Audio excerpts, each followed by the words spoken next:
Good morning, everyone. Happy Easter. Jesus has risen. Alleluia. Jesus has risen. I come to you this morning actually on Easter Sunday. I wanted to come to you first thing in the morning, maybe in a little bit of um, just wanting to honor the reality of Easter. I didn't want to record this, pre-record it.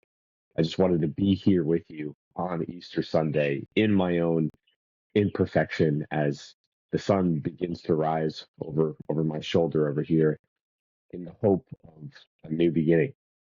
Jesus has risen. It is a new beginning. It is a new day. It is a new opportunity for life. Fulton Sheen, his dialogue around Jesus' resurrection is so detailed and so moving. I recommend you get Life of Christ and you dive into it because it's truly incredible. But I just want to touch on two things, and they both center around Mary Magdalene, who is the herald of the resurrection, as Fulton Sheen calls her.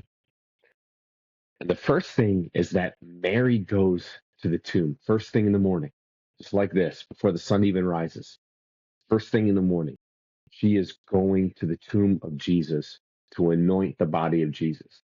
And Fulton Sheen, he says that Mary Magdalene, she goes to Jesus out of love removed from faith and love removed from hope.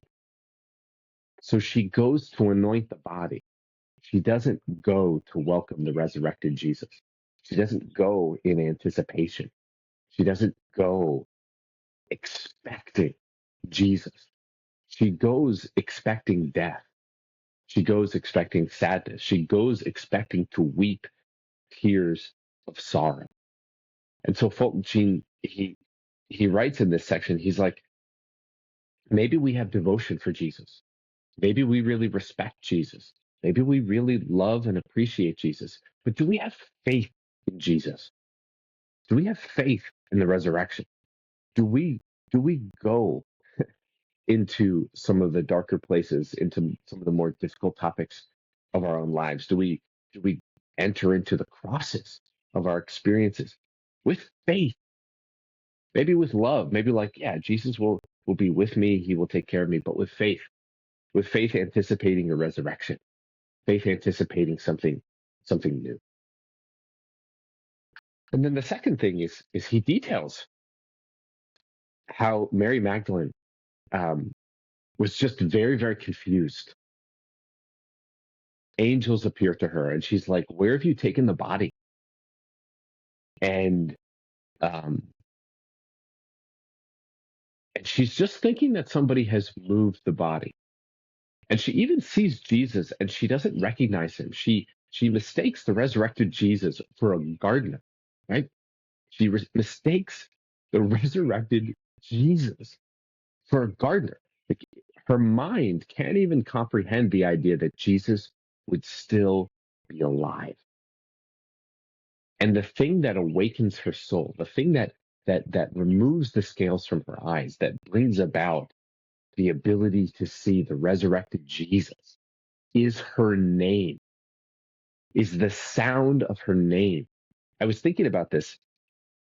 Fulton Sheen doesn't necessarily connect this, but I was reading the two together because I was reading to my kids the story of Lazarus being raised from the dead.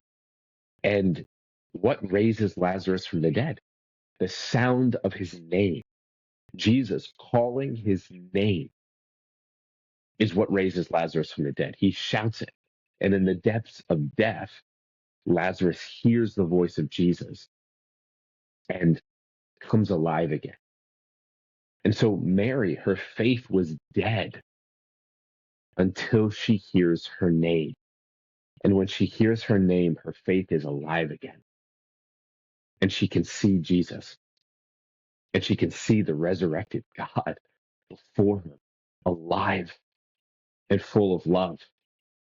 And Fulton Sheen says, in Jesus calling her name, just that one word, all of heaven was contained in the word Mary, because all of heaven's love, all of heaven's goodness, all of heaven's astounding realities were contained in this single word, and it awakened her up. And then all of earth was contained in Mary's reply. And Mary's reply was Rabboni, or master. It's like, oh, I've been looking for you my whole life. I've been looking for you my whole life, my master, the person who can tell me how to live and where to be, and who I am, and what matters most in this life and what matters least. Like everything my heart has ever desired, you, you are here. And so all of heaven is contained in her name, and all of earth is contained in her actual response. Jesus wants to call your name, and all of heaven will be in the calling of your name. And all the faith you will ever need will be in hearing him say your name. I'll say this last thing because I think it's really beautiful what Fulton Sheen says. He says that in order to welcome Jesus into the world, in order to bring about the incarnation, God needed an immaculate woman. But in order to herald in his resurrection, in order to welcome in his resurrected self, he needed a sinner, somebody who would feel to the depths of their being the relief and the goodness and the power of a resurrected Jesus. And so he needed a sinner. And so again, he picked a woman to bring in the resurrection and to really understand, because of how dead she was in sin, that the resurrected Jesus was going to bring her into life. Like, because Jesus had already done that for her, he had taken her when she was dead and brought her back to life again, that she would truly understand what this meant. Maybe more than anyone else, any of his other followers, she would understand what a resurrected Jesus would mean. I hope you and your family have a wonderful and blessed and meaningful and happy Easter. Christ has risen. Hallelujah.